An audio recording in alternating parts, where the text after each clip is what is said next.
Shavua Tov, a gute Woche. I am Rafael Rabinovich, and I would like to tell story number 170 of the Shivchei Baal Shem Tov, the oldest source of Baal Shem Tov stories ever published. The title of the story, Ma'aseh Shelo Matzah Baal Shem Tov, as Rab Gershon Giso Eretz Yisrael, translates as a story that the Baal Shem Tov did not find his brother-in-law, Rab Gershon, in Eretz Yisrael. Let's go to the story. Says the author of the Shivchei Baal Shem Tov, I heard from the above-mentioned Rav, meaning Rav Gedalia of Linitz, Rav of his community. That would be the source of the story. I heard from him that the Baal Shem Tov said, I was very surprised that the night of Shabbat, Friday night, during the tefillah, during the davening, during the prayers, I looked for my brother-in-law, Rav Gershon, all over Eretz Yisrael, and I was not able to find him.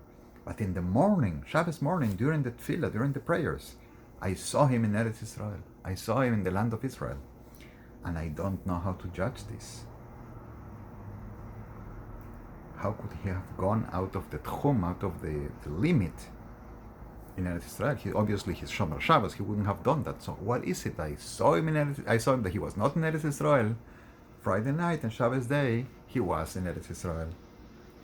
To understand this, the Baal Shem Tov is in Mezhibush, in his shul, and he's able to see that Rav Gershon is not in Eretz Yisrael, and he is in Eretz Yisrael. What happened? Many years later, Rav Gershon came to the Baal Shem Tov, and the Baal Shem Tov asked him, and Rav Gershon did not know what happened in that Shabbos. Later, he remembered. He was given a mitzvah of Bris Milah in Akko. He went to perform a Bris Milah in the city of Akko. Akko is north of Haifa.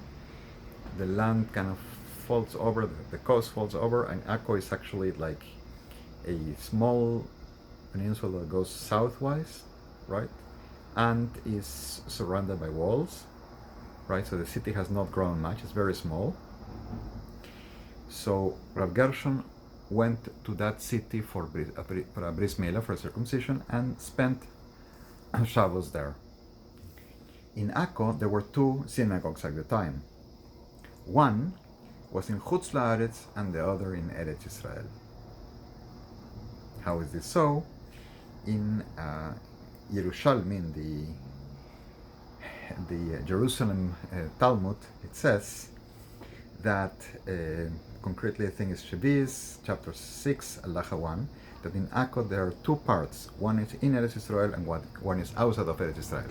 That is to say, the city of Akko is divided by half. So one shul, one synagogue was outside, was in Eretz Yisrael, the other was outside.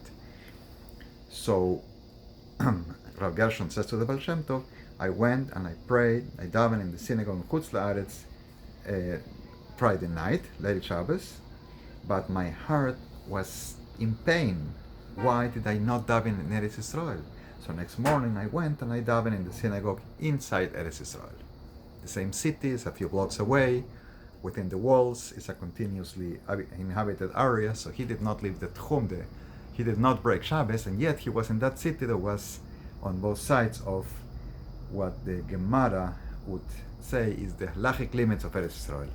And all of this, the Baal Shem Tov was able to see for sure from his shul all the way in Mezhibush. And that's the story. In merit of the stories of the Baal Shem Tov, may we merit to see all those Jews who are in enemy hands, alive and well and in freedom. And may that corner of Eretz Yisrael come back to Jewish hands for sure, in security, in safety, and in peace. Blessings to everyone. I am translating all the stories of the Shivchei Baal Shem Tov and translating them one by one, telling them here in the channel in English and in Spanish, and translating the book with the hopes to have it translated this year, B'ezrat Hashem, in Spanish and published. Hebrew and Spanish, this is what I'm doing. Contributions to my efforts, and greatly appreciated. See links below. Please like, subscribe, come back next week. Shavua Tov, a good Tevach.